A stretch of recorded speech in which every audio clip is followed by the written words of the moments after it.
जय हिंद साथियों। My mission की टेस्ट सीरीज़ में आपका हार्दिक स्वागत है। आज की टेस्ट सीरीज़ का टॉपिक है राजस्थान के प्रमुख किसान आंदोलन। किसान आंदोलन से जुड़े हुए सभी महत्वपूर्ण प्रश्नों का संकलन आपको इसी एक टेस्ट सीरीज़ में मिलेगा।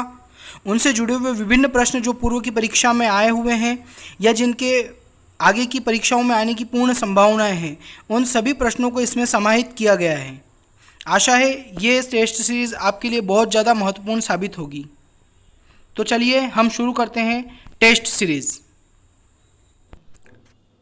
चलिए तो दोस्तों, हमारा पहला प्रश्न है, बरड़ किसान आंदोलन को संगठित करने वाला राजस्थान सेवा संघ हाड़ौती की शाखा का नेता कौन था? ऑप्शंस आपके सामने हैं। इसका सही जवाब होगा ऑप्शन डी या ऑप्शन नंबर 4, पंडित नैनूराम शर्मा। जी, बरड़ किसान आंदोलन को संगठित करने वाला राजस्थान सेवा संघ हाड़ौती की शाखा का नेता पंडित नैनूराम शर्मा था। यहाँ मैं प्रयास करूँगा कि इससे संबंधित जितने ज़्यादा महत्वपूर्ण प्रश्न जो एग्ज़ाम के हिसाब से इम्पोर्टेंट है वे भी सभी आपको बता दूँ। तो आप इस वीडियो को पूरा देखिए और ध्यान से देखिएगा और हर एक पॉइंट को चाहे तो आप कॉपी लेकर बैठिए और नोट कीजिएगा। ये बहुत इंपॉर्टेंट इन्फॉर्मेशन है जो मैं इस पूरे टॉपिक से रिलेटेड आपको दूंगा। इसके बाद आपको अगर आप चैप्टर नहीं भी पढ़ेंगे तो भी आपकी एक बहुत अच्छी प्रिपरेशन इस सीरीज़ के माध्यम से हो जाएगी। तो चलिए मैं आपको बताता हूँ। सबसे पहले यहाँ पर कुछ नाम हमारे पास आ रहे हैं, जैसे बरड़। अब आपके मन में विचार होगा बरड़ क्या है। तो सबसे पहली बात तो मैं आपको बता दूं कि बरड़ जो है वो बूंदी जिले में है।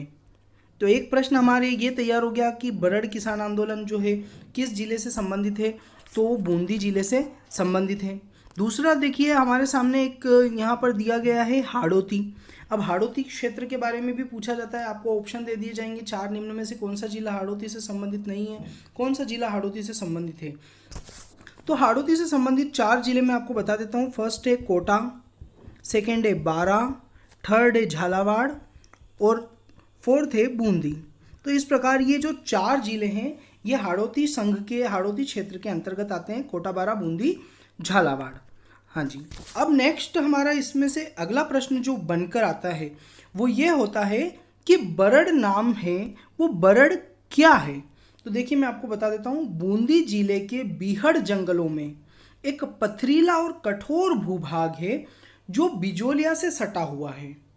बूंदी जिले के बीहड़ जंगलों में एक पथरीला और कठोर भूभाग जो बिजोलिया से सटा हुआ है वो बरड़ के नाम से जाना जाता है। इस पर भी प्रश्न बनता है। फिर देखिए यहाँ पर कि बरड़ या बूंदी किसान आंदोलन का नेतृत्व किसने किया था। तो ये तो हमने यहाँ पर देख लिया कि पंडित नैनूराम शर्मा ने किया था।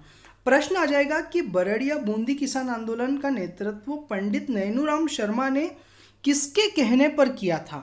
तो देखिए ये किया था उन्होंने राम नारायण चौधरी के कहने पर। ये फर्स्ट में जो नाम दे रखा है राम नारायण चौधरी, इन्हीं के कहने पर पंडित नैनूराम शर्मा ने इस आंदोलन का नेतृत्व किया था। तो मैंने आपको बरड़ और बूंदी किसान आंदोलन से रिलेटेड बहुत इंपॉर्टेंट जो क्वेश्चन है वो बताए हैं। चलिए अगले प्रश्न की ओर बढ़ते हैं। नेक्स्ट क्वेश्चन है हमारा, बिजोलिया किसान आंदोलन के दौरान प्रवर्तित विद्या प्रचारिणी सभा के प्रवर्तक थे। बिजोलिया किसान आंदोलन के दौरान प्रवर्तित विद्या प्रचारिणी सभा के प्रवर्तक थे।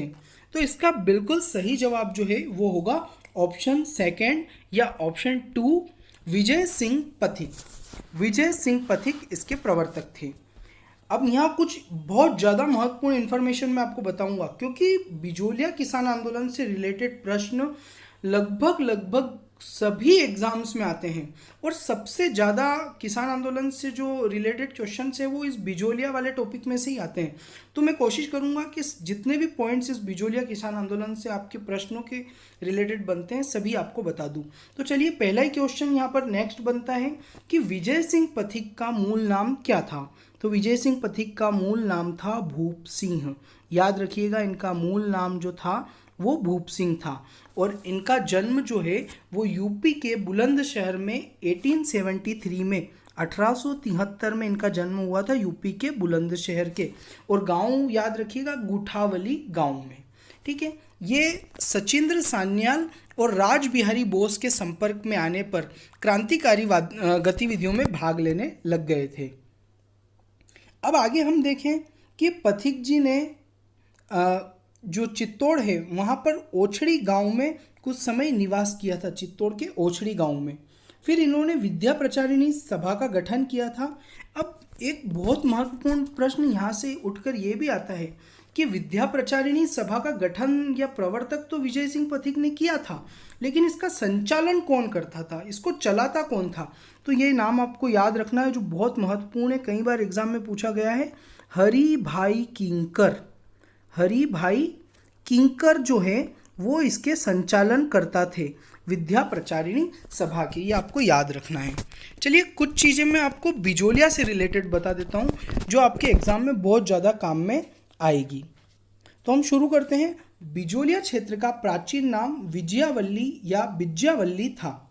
इसे ऊपरमाल के नाम से भी जाना जाता है। इस ठिकाने के संस्थापक अशोक परमार थे। ये क्षेत्र मेवाड़ राज्य का प्रथम श्रेणी का ठिकाना था। अशोक परमार ने 1527 खानवा का युद्ध, इस खानवा के युद्ध के बारे में आपने सुना होगा, 1527 में हुआ था ये, बाबर वर्सेस राणा सांगा इनके बीच में ये हुआ था 1527 में खानवा का युद्ध। इस खानवा के युद्ध में जो अशोक परमार है उन्होंने महाराणा सांगा का बड़ी वीरता से साथ दिया था। इसी से प्रसन्न होकर महाराणा सांगा ने इन्हें ऊपरमाल की जागीरी प्रदान की थी।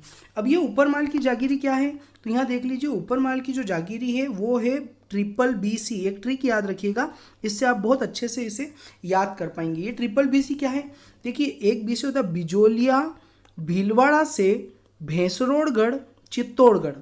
बिजोलिया भीलवाड़ा से भैंसरोड़गढ़ चित्तौड़गढ़ तक का जो क्षेत्र है वो पूरा क्षेत्र ऊपरमाल के पठार के रूप में जाना जाता है। अगर आप BBB से याद करेंगे डेफिनेटली आप कभी भी नहीं भूलेंगे, और ये प्रश्न एग्जाम में कई बार पूछा गया है।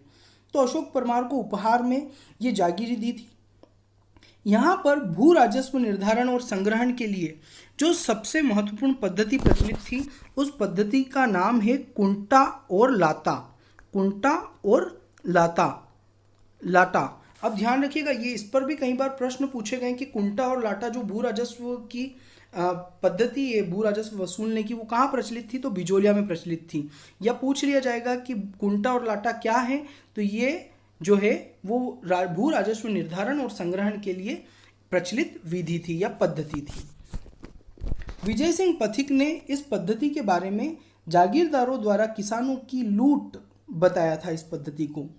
बिजोलिया के रावत कृष्ण सिंह के समय कुल 84 प्रकार 84 टाइप्स के टैक्स वसूले जाते थे। आप सोच सकते हैं 84 प्रकार के कर जो हैं जनता से लिए जाते थे, कितने ज़्यादा होते होंगे। सोचिए, आजकल हम 1 या 2 टैक्स देने में हमें लगता है कि हम इतना सारा टैक्स दे रहे हैं, उस समय की ये लोग इतना ज़्यादा टैक्स जो है वो उनको भरते थे। 84 प्रकार का एक साल में टैक्स देना होता था।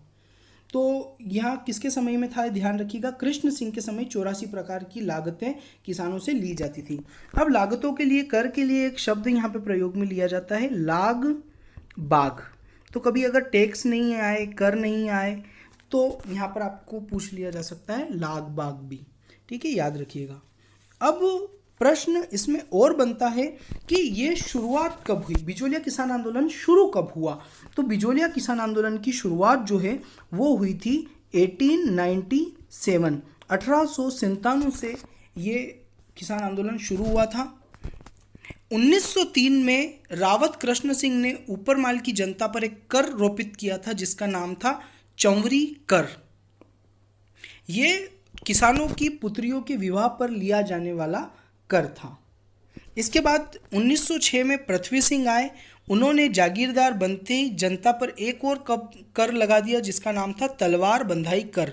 1906 पृथ्वी सिंह द्वारा तलवार बंधाई कर, जिसे उत्तराधिकारी कर या अपमानित कर भी कहा जाता है। अब बिजोलिया किसान आंदोलन से कौन कौन व्यक्ति संबंधित थे, तो देखिए, साधु सीताराम दास, फतेहकरण चारण और ब्रह्मदेव, ये इसी से संबंधित व्यक्ति थे। बिजोलिया किसान आंदोलन में विजय सिंह पथिक ने 1916 में प्रवेश किया था। ये प्रश्न भी कई बार एग्जाम में पूछा है। 1916 में विजय सिंह पथिक जो है वो इस बिजोलिया किसान आंदोलन में भाग उन्होंने लिया था। इसके बाद हम चलते हैं आगे। मैं आपको बता देता हूँ, पथिक जी ने बिजोलिया किसान आंदोलन में नई जान डालने, राजनीतिक गति देने और उसे लोकप्रिय बनाने के लिए कानपुर से प्रकाशित होने वाले प्रताप नामक समाचार पत्र में इसकी जानकारी प्रकाशित करवाई थी। अब देखिए यहाँ एक और महत्वपूर्ण प्रश्न हमारे सामने उठ के आता है, प्रताप अखबार का प्रकाशन कहाँ से होता था?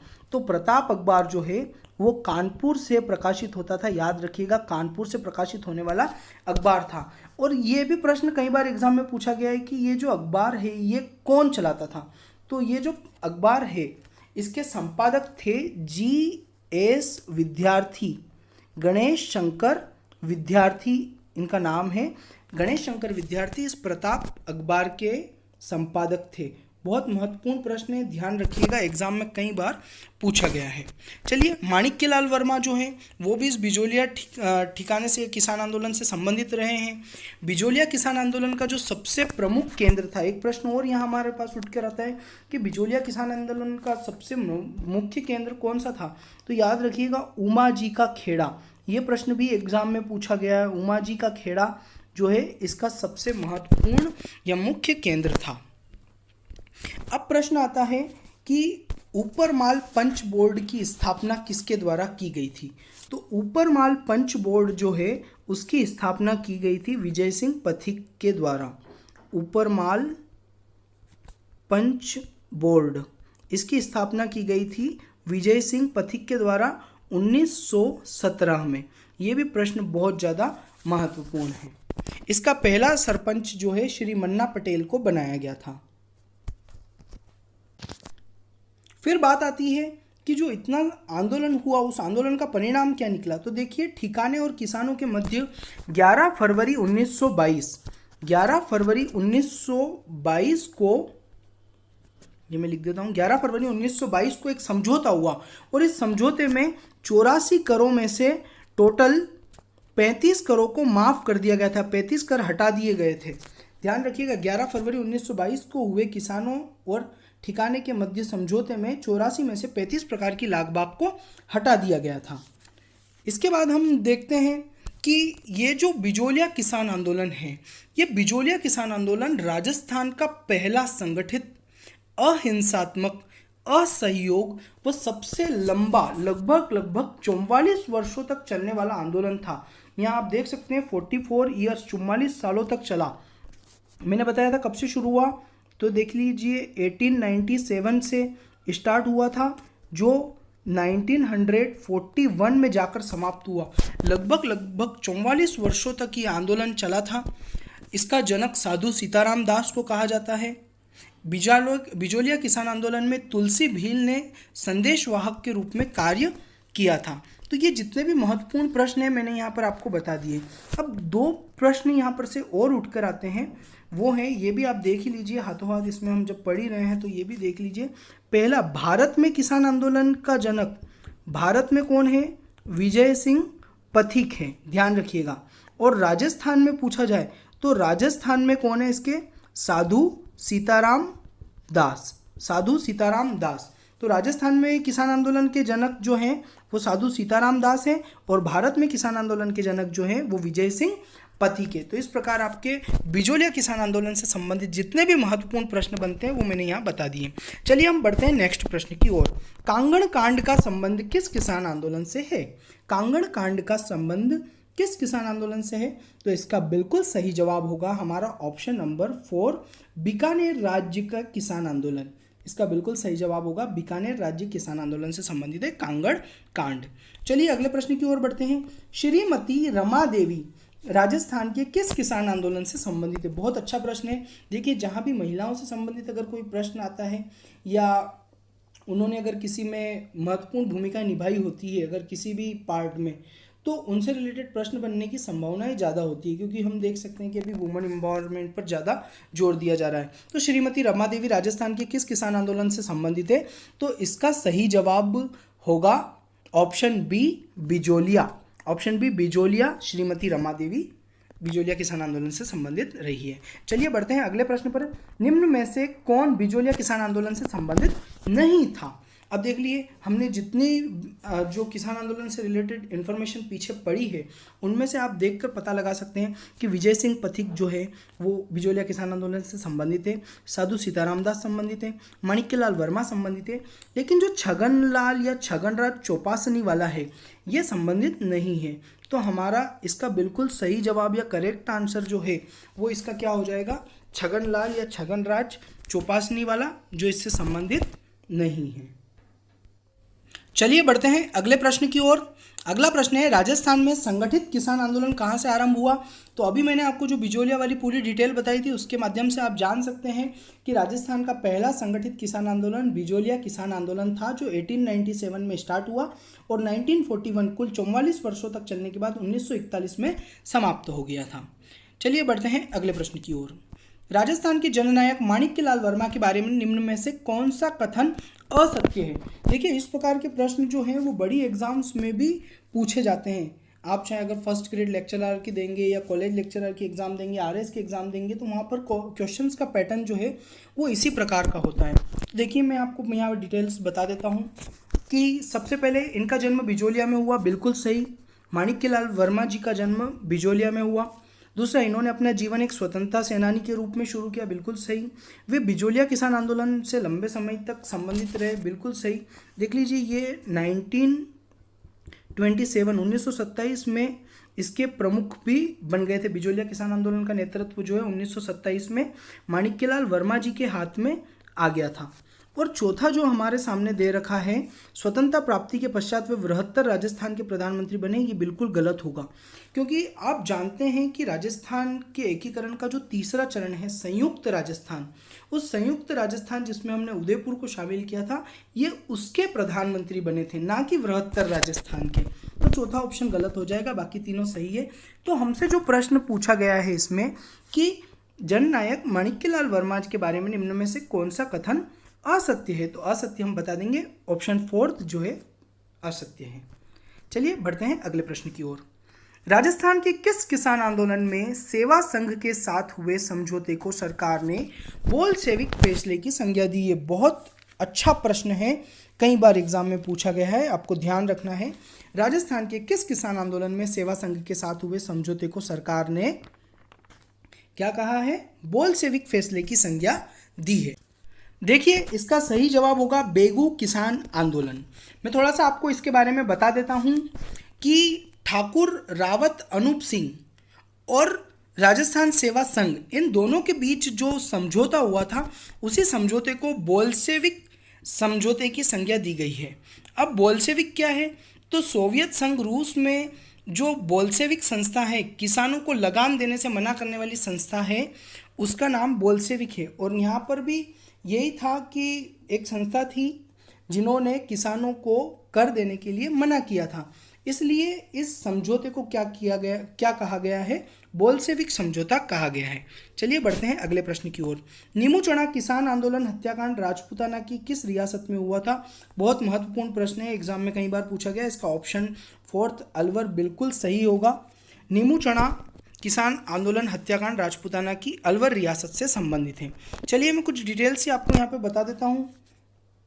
किसानों को खालसा क्षेत्रों में स्थायी भूस्वामित्व के अधिकार प्राप्त थे, उन्हें विश्वेदार के नाम से जाना जाता था। अब ये प्रश्न बहुत अच्छा है, ध्यान रखिएगा कि एग्जाम में सीधा पूछ लिया जाएगा विश्वेदार कहलाते थे। तो विश्वेदार वे किसान कहलाते थे जिन्हें खालसा क्षेत्रों में स्थायी भूस्वामित्व के अधिकार प्रदान थे।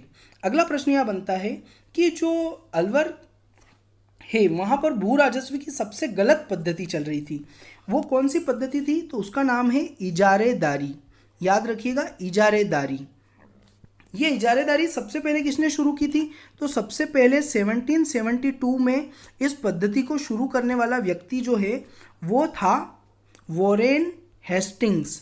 वॉरेन हेस्टिंग्स जिसने बंगाल में इस पद्धति को लागू किया था, इजारेदारी पद्धति को। इसके बाद मैं आपको बताना चाहूँगा कि ये जो अलवर वाला किसान आंदोलन है, इसका सबसे प्रमुख केंद्र जो है वो नीमूचणा रहा है। यहाँ पर कमांडर छाजू सिंह, जिसे राजस्थान का जनरल डायर भी कहा जाता है, ये प्रश्न भी एग्जाम में आया हुआ, राजस्थान का डायर किसे कहा जाता है, ये डायर है ना, डायर नहीं पढ़ लेना आप लोग। तो राजस्थान का डायर किसे कहा जाता है? छाजू सिंह, कमांडर छाजू सिंह, इसे राजस्थान का जनरल डायर कहा जाता है। इसने 14 मई 1925 को गोलियां दागना शुरू कर दी थी, जिसमें लगभग 156 व्यक्तियों की मौत हो गई थी। इसकी घटना की जो जानकारी है वो तरुण राजस्थान नामक अखबार में प्रकाशित की गई थी। इसे जलियांवाला बाग हत्याकांड की संज्ञा भी दी गई है। देखिए, राजस्थान में जलियांवाला बाग हत्याकांड की एक घटना और हो चुकी, जो 1913 में मानगढ़ बांसवाड़ा में हुई, मानगढ़ धाम हत्याकांड के नाम से भी जाना जाता है, जिसे उसे राजस्थान का जलियांवाला बाग हत्याकांड कहा जाता है। इस घटना को राजस्थान के जलियांवाला बाग हत्याकांड या दोहरे हत्याकांड की संज्ञा दी है महात्मा गांधी ने। महात्मा गांधी ने इसे जलियांवाला बाग हत्याकांड से भी विभत्स या भयंकर घटना बताया है। तो याद रखना है आपको डेट, ये घटना कब घटित हुई थी? तो 14 मई 1925, 14 यहाँ देख लीजिए, मैं आपको बताता हूँ, 14 मई 1925 में ये घटना घटित हुई थी। डेट को बहुत अच्छे से याद रखिएगा, इस पर भी प्रश्न बनते हैं। चलिए अगले प्रश्न की ओर बढ़ते हैं। निम्नलिखित में से किस स्थान पर हुए कृषकों के नृशंस हत्याकांड को महात्मा गांधी ने जलियांवाला बाग हत्याकांड से भी बढ़कर बताया? तो अभी जस्ट मैंने आपको ये बता दिया है, नीमूचना अलवर में जो हत्याकांड हुआ था 14 मई 1925 को, 14 मई 1925 को जो हत्याकांड हुआ था उसे महात्मा गांधी ने जलियांवाला बाग हत्याकांड से भी बढ़कर बताया है या दोहरे हत्याकांड की संज्ञा दी है। ठीक है, अगला प्रश्न है हमारा, शेखावाटी में गांव कटराधल में अप्रैल 1934 में किसके नेतृत्व में हजारों जाट महिलाओं ने किसान आंदोलन में भाग लिया था? देखिए, ये प्रश्न हमारे लिए बहुत ज़्यादा महत्वपूर्ण हो जाता है, क्योंकि एक महिला के कहने पर आज से लगभग 90 साल पहले, जिस समय महिलाओं की स्थिति बहुत ज़्यादा कमज़ोर मानी जाती थी, उस समय एक महिला के आह्वान पर हजारों महिलाएं, लगभग इसमें 10,000 महिलाएं थी। ध्यान रखिएगा आप, डेटा भी 10,000 महिलाओं ने इसमें भाग लिया था। तो इसका सही जवाब होगा किशोरी देवी के कहने पर। थोड़ी सी डिटेल में आपको बताना चाहूँगा कि कटराथल जो है वो सीकर के अंतर्गत आता है और ये शेखावाटी कस्बे में है। अब बात हो रही है शेखावाटी की, जैसे हमने हाड़ौती के 4 जिले पढ़े थे, उसी प्रकार शेखावाटी में कुल 3 जिले होते हैं। तो ये कौन कौन से 3 जिले हैं? तो देख लीजिए, सीकर, चूरू और झुंझुनू, ये 3 जिले जो हैं वो शेखावाटी के जिले होते हैं। तो इस सीकर के एक कटराथल गांव है, वहाँ पर सरदार हरलाल सिंह खर्रा की पत्नी किशोरी देवी, सरदार हरलाल सिंह खर्रा की पत्नी किशोरी देवी के द्वारा एक विशाल महिला सम्मेलन का आयोजन हुआ था, जिसमें 10,000 महिलाओं ने भाग लिया था। इसी सम्मेलन में ठाकुर देशराज की पत्नी उत्तमा देवी ने वक्ता का कार्य किया था। ये प्रश्न भी एग्जाम में पूछा गया है। ठाकुर देशराज की पत्नी उत्तमा देवी ने यहाँ पर वक्ता का कार्य किया था। चलिए अगला प्रश्न है हमारे सामने, डाबड़ा कांड किस क्षेत्र के किसानों से संबंधित है? डाबड़ा कांड किस क्षेत्र के किसानों से संबंधित है? आप चाहें तो इनके जवाब अपने कॉपी में भी लिख सकते हैं, जिससे आपको भी पता रहेगा कि आपके कितने करेक्ट आंसर्स हो रहे हैं। देखिए, इसका सही जवाब होगा ऑप्शन डी या ऑप्शन 4 जोधपुर। डाबड़ा कांड जो है वो जोधपुर से संबंधित है। चलिए अगले प्रश्न की ओर बढ़ते हैं। अगला प्रश्न है, निम्न में से बूंदी के शासन के विरुद्ध गुर्जरों का कौन सा आंदोलन था? अभी जब हमने पहला प्रश्न किया था तब हमने इसके बारे में पूरी चर्चा की थी। तो बूंदी में बरड़ का किसान आंदोलन जो है वो गुर्जरों का आंदोलन था। चलिए बढ़ते हैं अगले प्रश्न की ओर। नानजी और ठाकरी पटेल किस आंदोलन से संबंधित है? नानजी और ठाकरी पटेल किस आंदोलन से संबंधित है?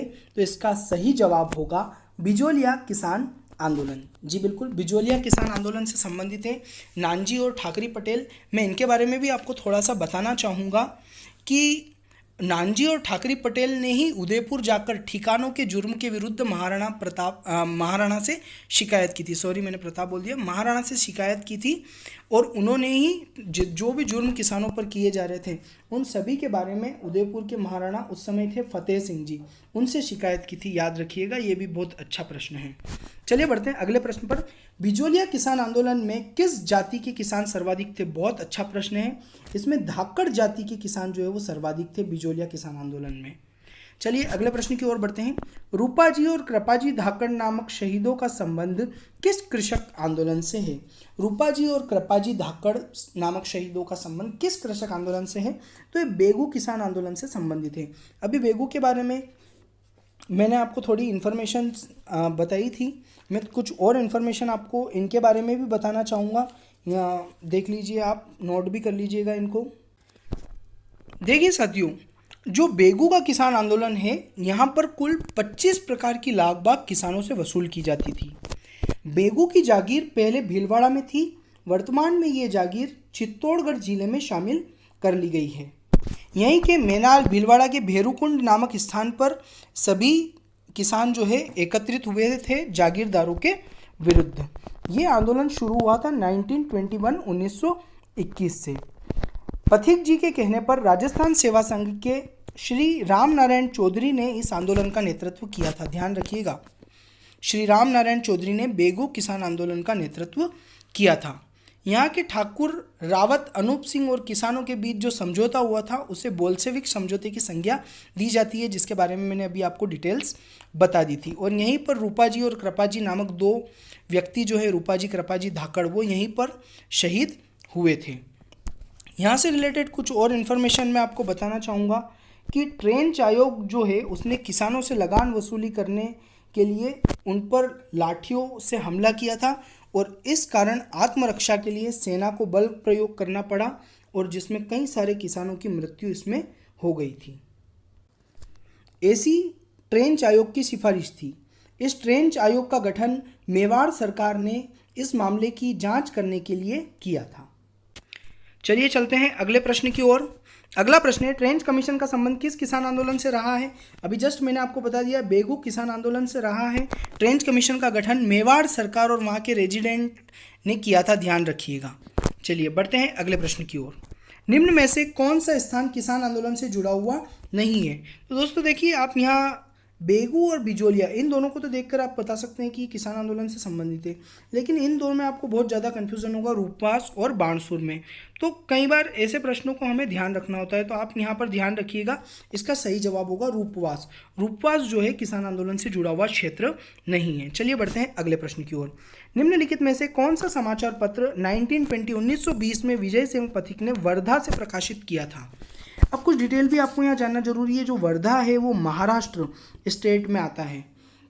1920 में विजय सिंह पथिक ने यहाँ से राजस्थान केसरी नामक समाचार पत्र का प्रकाशन किया था। अब ये देखिए, इस प्रकार के प्रश्न में आप कंफ्यूज हो जाएंगे कि नाम है राजस्थान केसरी और वर्धा महाराष्ट्र से। जी बिल्कुल, तो राजस्थान केसरी समाचार पत्र का प्रकाशन 1920 में विजय सिंह पथिक ने वर्धा महाराष्ट्र से किया था। बहुत ज़्यादा महत्वपूर्ण प्रश्न है। चलिए बढ़ते हैं अगले प्रश्न की ओर। सुमेलित कीजिए। इस प्रकार के प्रश्न भी आपको एग्जाम्स में कई बार देखने को मिलेंगे। तो चलिए हम मिलाते हैं। हमारे पास ये ऑप्शंस दे रखे हैं यहाँ पर। फर्स्ट है जय हिंद। एक तरफ समाचार पत्रों के नाम हैं और दूसरी तरफ स्थानों की सूची है जहाँ से वे समाचार पत्र निकलते हैं। तो देख लीजिए, पहला जय हिंद। जय हिंद कहाँ से निकलता है? तो जय हिंद कोटा से निकलता है। तो ए का ऑप्शन सेकंड बिल्कुल सही हो जाएगा। अब ऐसे प्रश्नों में आपको ऑप्शंस को भी साथ में देख के चलना है। देख लीजिए, ए का सेकंड किस किस में दे रखा है? तो ए का सेकंड हमें सिर्फ फर्स्ट वाले में ही दे रखा है, तो यहीं पर ये हमारा क्या हो जाएगा? बिल्कुल करेक्ट आंसर हो जाएगा फर्स्ट वाला। लेकिन फिर भी हम इसको और देख लेते हैं। तरुण राजस्थान, तो तरुण राजस्थान कहाँ से निकलता था? वो ब्यावर से निकलता था। नवीन राजस्थान, तो नवीन राजस्थान जो है वो अजमेर से निकलता था। और राजस्थान केसरी अभी हमने पढ़ा था कि वर्धा महाराष्ट्र से। तो इस प्रकार अगर आपको एक भी ऑप्शन अगर अच्छे से पता होगा तो ऐसे ऑप्शंस में आप उस एक के सहारे ही अपना सही आंसर निकाल सकते हैं। तो इसमें हमारा ऑप्शन 1 जो है या ऑप्शन फर्स्ट जो है वो करेक्ट हो जाएगा। चलिए अगले प्रश्न की ओर बढ़ते हैं। अगला प्रश्न है, बिजोलिया किसान आंदोलन का दूसरी बार प्रारंभ होने का कारण क्या था? बिजोलिया आंदोलन का दूसरी बार प्रारंभ होने का कारण क्या था? तो हमने पढ़ा है कि 1897 में पहली बार किसान आंदोलन शुरू हो गया था। उसके बाद ये कुछ धीमा पड़ गया था, लेकिन 1903 में जब यहाँ पर नए जागीरदार आए, नाम क्या था आप जानते होंगे, बताइए कमेंट में। हाँ, बिल्कुल कृष्ण सिंह, रावत कृष्ण सिंह। जब उन्होंने चौंरी कर लगाया तो उस चौंरी कर के कारण किसान बहुत ज़्यादा परेशान हो गए कि उन्हें अपनी पुत्री के विवाह पर चौंरी नामक कर अलग से देना होता था। और जो किसानों ने जब इनका विरोध किया तो कृष्ण सिंह ने किसानों के साथ बहुत ज़्यादा अपमानजनक व्यवहार किया और उन्हें कहा कि इन लड़कियों को बाजार में बेच दो और चौंरी कर जमा करा दो। इसके कारण किसानों को बहुत ज़्यादा ठेस लगी, बहुत ज़्यादा ठेस पहुंची और उसी ठेस के कारण इन किसानों ने दूसरी बार फिर से इस बिजोलिया किसान आंदोलन को शुरू किया। तो याद रखिएगा, ये जो चौंरी कर है 1903 में लगाया था किसने? कृष्ण सिंह ने, कृष्ण सिंह ने। बिल्कुल। चलिए बढ़ते हैं अगले प्रश्न की ओर। अगला प्रश्न है तलवार बंधाई शुल्क क्या था? तलवार बंधाई शुल्क क्या था? तो देख लीजिए, ऑप्शन दिए हुए हैं हमारे सामने। रखिएगा, उत्तराधिकारी शुल्क होता है तलवार बंधाई शुल्क। इसके बारे में मैं आपको डिटेल बताना चाहूँगा कि 1906 में जब कृष्ण सिंह की मृत्यु हुई तो उसके बाद नए जागीरदार पृथ्वी सिंह बनकर आए। पृथ्वी सिंह ने जागीरदार बनते ही तलवार बंधाई कर लागू कर दिया था। अब ये क्या है तलवार बंधाई कर? जब भी किसी ठिकानेदार को उत्तराधिकारी बनाने के लिए कोई राणा या उनके प्रतिनिधि उनकी कमर पर तलवार बांधकर उन्हें उत्तराधिकारी स्वीकार करते थे तो उससे पूर्व जो ठिकानेदार या जागीरदार जो है उनको तलवार बंधाई के रूप में एक बड़ी धनराशि चुकानी पड़ती थी। अब ये धनराशि जो है वो उन्हें अपने खातों में से चुकानी पड़ती थी, लेकिन पृथ्वी सिंह ने जागीरदार बनते ही इसका पूरा बोझ जो है वो जनता पर डाल दिया था। इसीलिए इस शुल्क को उत्तराधिकारी शुल्क भी कहा जाता है, प्लस इसको अपमानित कर भी कहते हैं। याद रखिए, अपमानित कर भी इसे कहा जाता है। तो यही तलवार बंधाई कर है जिसे उत्तराधिकारी कर या अपमानित कर भी कहा जाता है। चलिए चलते हैं अगले प्रश्न की ओर। तलवार बंधाई क्या थी? देखिए, वही चीज़ है जो मैंने अभी आपको बताई है। यहाँ पे दे रखा है नए जागीरदार की गद्दीनशीन के समय उत्तराधिकारी के रूप में राज्य द्वारा लिए जाने वाला उत्तराधिकारी शुल्क। देखिए, प्रश्न RS प्री एग्जाम 2007 में आया हुआ है और उसके बाद की भी कई सारी एग्जाम्स में ये क्वेश्चन पूछा गया है। बढ़ते हैं अगले प्रश्न की ओर। निम्नलिखित में से कौन सा युग्म गलत सुमेलित है? कौन सा युग्म गलत सुमेलित है वो हमें बताना है। देखिए, एक तरफ है कृषक आंदोलन और दूसरी तरफ है उनसे जुड़े हुए नेता। देख लीजिए, बिजोलिया किसान आंदोलन विजय सिंह पथिक बिल्कुल सही है, बूंदी में नैनूराम शर्मा बिल्कुल सही है, बेगू में रामनारायण चौधरी बिल्कुल सही है, तो बीकानेर में नरोत्तम लाल जोशी ये हमारा हो जाएगा गलत। मतलब ऑप्शन हमारे प्रश्न के हिसाब से कौन सा युग्म गलत सुमेलित है, तो ऑप्शन फर्स्ट बीकानेर नरोत्तम लाल जोशी ये गलत है। चलिए बढ़ते हैं अगले प्रश्न की ओर। अब इसमें दे रखी है सूची, एक तरफ आंदोलन और घटनाएं हैं और दूसरी तरफ उनके वर्ष हैं कि वो आंदोलन कब कब हुए। ये प्रश्न भी हमारे लिए बहुत ज़्यादा महत्वपूर्ण है कि आंदोलन कब हुए और उनसे संबंधित क्या ईयर्स हैं। तो देख लीजिए, पहला तो आपको बहुत इजीली पता चल जाएगा, बिजोलिया किसान आंदोलन 1897 में स्टार्ट हुआ था। देखिए, अब ए का हमको फोर्थ ऑप्शन मिल गया है, तो देख लीजिए ऑप्शन में कौन कौन से में ए के फोर्थ दे रखे हैं। तो यहाँ पर हमारे सामने सेकेंड वाला और फोर्थ वाला, इन दोनों ही ऑप्शन में ए के फोर्थ दे रखे हैं। अब हमें एक और ऑप्शन ऐसा देखना है जिसके थ्रू हम बिल्कुल सही का पता लगा सकें। तो देख लीजिए, अब दूसरा यहाँ हमारे सामने आ जाता है सीकर। तो सीकर वाला जो है वो हुआ था 1922 में, सीकर वाला 1922 में हुआ था। तो देख लीजिए, बी का थर्ड किस में आ रहा है? सेकेंड वाले में। इट मीन्स हमारा सेकेंड वाला सही हो जाएगा और फोर्थ वाला जो है उसको हम क्रॉस कर देंगे। अब फिर और मिला लीजिए डाबड़ा। तो डाबड़ा की घटना कब हुई थी? तो देख लीजिए, डाबड़ा की घटना ऑप्शन के हिसाब से यहाँ मिला लीजिए, सी का दे रखा है सेकेंड 1947 में। और फोर्थ है चंदावल, तो चंदावल की हुई थी 1945 में। इस प्रकार हमारे ये सारे जो हैं सही मिल चुके हैं। मैं फिर से एक बार यहाँ पर नोट कर देता हूँ ताकि आपको और अच्छे से याद हो जाए।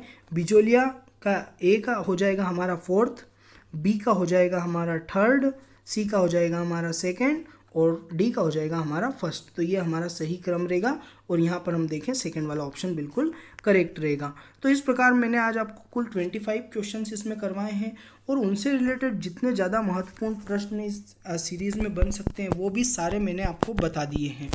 इसके अलावा भी मैं कुछ क्वेश्चन आपको और बताना चाहूँगा जो बहुत महत्वपूर्ण है और एग्ज़ाम में पूछे जाते हैं, जो इस सीरीज़ में मैं शामिल नहीं कर पाया। देख लीजिए, कूदन हत्याकांड। कूदन हत्याकांड जो है वो सीकर से संबंधित है और 26 मई 1935 को ये हुआ था, कूदड़ हत्याकांड। तो ये किससे संबंधित है? सीकर से संबंधित है, ध्यान रखिएगा। इसके अलावा हम बात करें कि अस्पृश्यता निवारण संघ, वाल्मीकि संघ और आदिवासी संघ, इनकी स्थापना किसने की? तो इसकी स्थापना की थी पंडित हरिनारायण शर्मा ने। याद रखिएगा, पंडित हरिनारायण शर्मा ने अलवर में जन जागृति के प्रवक्ता भी माने जाते हैं ये। उन्होंने 1923 में अपने परिवार के मंदिर को हरिजनों के लिए खोलकर तहलका मचा दिया था। तो ये प्रश्न भी एग्जाम में आया हुआ है, जो बहुत महत्वपूर्ण है। इस प्रकार इस सीरीज़ में मैंने आपको किसान आंदोलनों से जुड़े हुए सभी महत्वपूर्ण प्रश्नों की जानकारी दे दी है। आशा करता हूँ ये आपके लिए बहुत ज़्यादा महत्वपूर्ण साबित होगी, और आप जिस भी एग्ज़ाम की तैयारी कर रहे हैं उसमें अगर ये टॉपिक है तो बहुत अच्छे से इसकी तैयारी कीजिएगा। मेरी शुभकामनाएं आपके साथ हैं। आप जल्द से जल्द सरकारी नौकरी में प्रवेश करें और देश का भला करें। धन्यवाद। जय हिंद।